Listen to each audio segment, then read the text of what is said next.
যুক্তরাষ্ট্রের উত্তরে তীব্র শীতের প্রবাহ ও তুষারঝড়ের ফলে ৭টি রাজ্যে জরুরি অবস্থা জারি করা হয়েছে।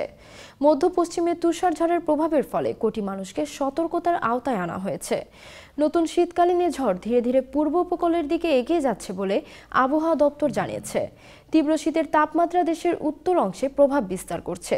স্থানীয় সময় রবিবার ৫ জানুয়ারি সকালে কানসাস, মিসৌরি, কেনটকি, ভার্জিনিয়া, পশ্চিম ভার্জিনিয়া ও আরাকানস রাজ্যে তুষারঝড়ের সতর্কতা জারি করা হয়েছে।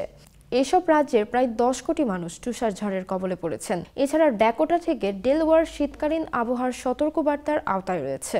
এই ঝড়টি সোমবার ৬ জানুয়ারি পর্যন্ত চলমান থাকবে বলে পূর্বাভাস জানিয়েছে। কানসাস সিটি, ভার্জিনিয়া ও মিসৌরিতে তুষারপাত ও বরফের কারণে রাস্তা বিপজ্জনক হয়ে উঠেছে।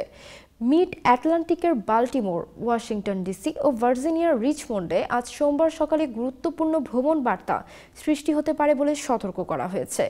এদিকে নিউ ইয়র্কের উপকূলীয় অঞ্চলে ৩ ফুট বা তার বেশি তুষারপাত হয়েছে।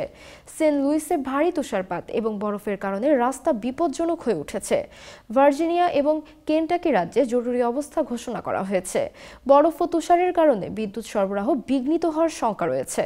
কেনটাকির গভর্নর শীতের জন্য উষ্ণ কেন্দ্র খুলেছে কর্তৃপক্ষ। অনিবার্য না হলে ভ্রমণ এড়িয়ে চলার পরামর্শ দেওয়া হয়েছে। মধ্য সপ্তাহ ঝড় শেষে তীব্র শীতের বাতাস এবং তাপমাত্রার পতন হবে। পূর্বাভাস অনুসারে মধ্য পশ্চিম থেকে উত্তর পূর্ব পর্যন্ত বাতাসের শীতলতা ০ ডিগ্রির নিচে নেমে আসবে এবং ফ্লোরিডা পর্যন্ত হিমশীতল তাপমাত্রা দেখা যাবে। এই ঝড়ের ফলে শীতকালীন চরম আবহাওয়া জনজীবনে ব্যাঘাত সৃষ্টি করতে পারে। সতর্কতা অনুসরণ এবং জরুরি প্রস্তুতি নিশ্চিত করার পরামর্শ দেওয়া হয়েছে।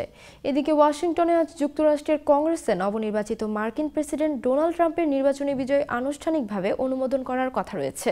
মার্কিন কংগ্রেসের নিম্নকক্ষ প্রতিনিধি পরিষদের Republican Speaker Mike Johnson Fox নিউজকে বলেছেন, বৈরী আবহাওয়া এই আয়োজনের পক্ষে বাধা হবে না।